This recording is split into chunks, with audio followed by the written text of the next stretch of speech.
Kung sa tingin mo na pangit na ang takbo ng iyong kwento, pwede mo naman palitan ang kwento ng buhay mo. Because remember, my dear friends, you are the writer, you are the director, you are the actor of the story of your life. You can always change the direction of your life.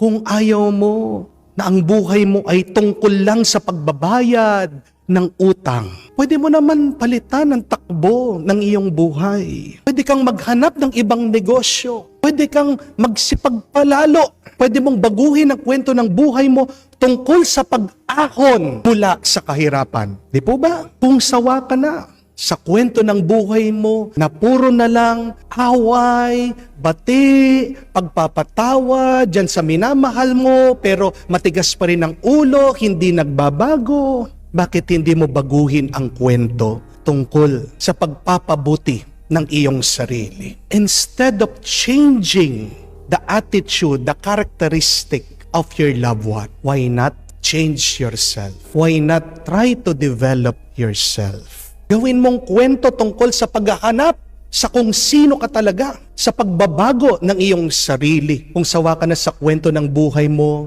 na ikaw ay nakaratay na lang sa sakit, nagse-self-pity, nanghihina ka, bakit hindi mo gawin ang kwento tungkol sa iyong pagpapagaling at pagpapalakas?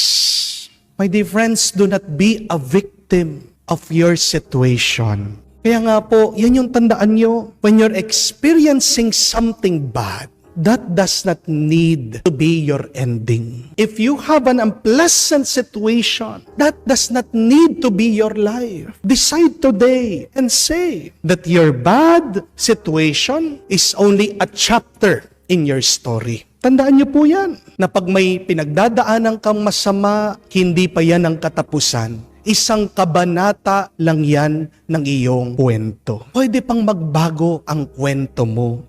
Huwag kang agad malulungkot, huwag kang susuko. Magtiwala ka sa Diyos.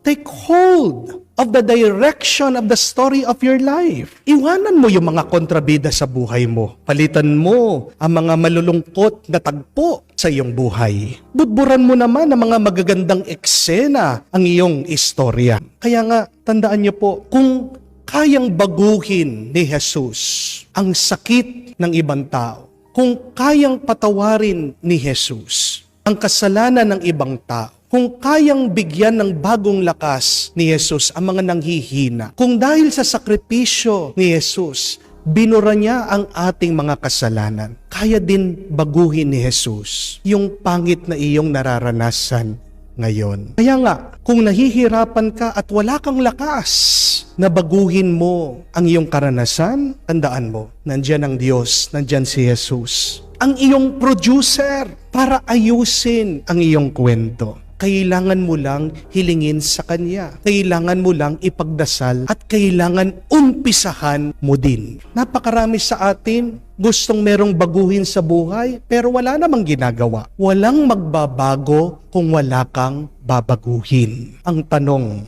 anong pangit na sitwasyon at karanasan na gusto mong baguhin ngayon ng Diyos sa iyong buhay? Ipagdasal mo, alay mo sa Diyos, itaas mo sa Diyos at maniwala ka na gagawa ng paraan ang Diyos para magbago at para gumanda ang iyong kwento. Ang tanong, magiging happy ending ba o sad ending ang kwento mo? Nasa kamay mo ang sagot at nasa kamay ng Diyos.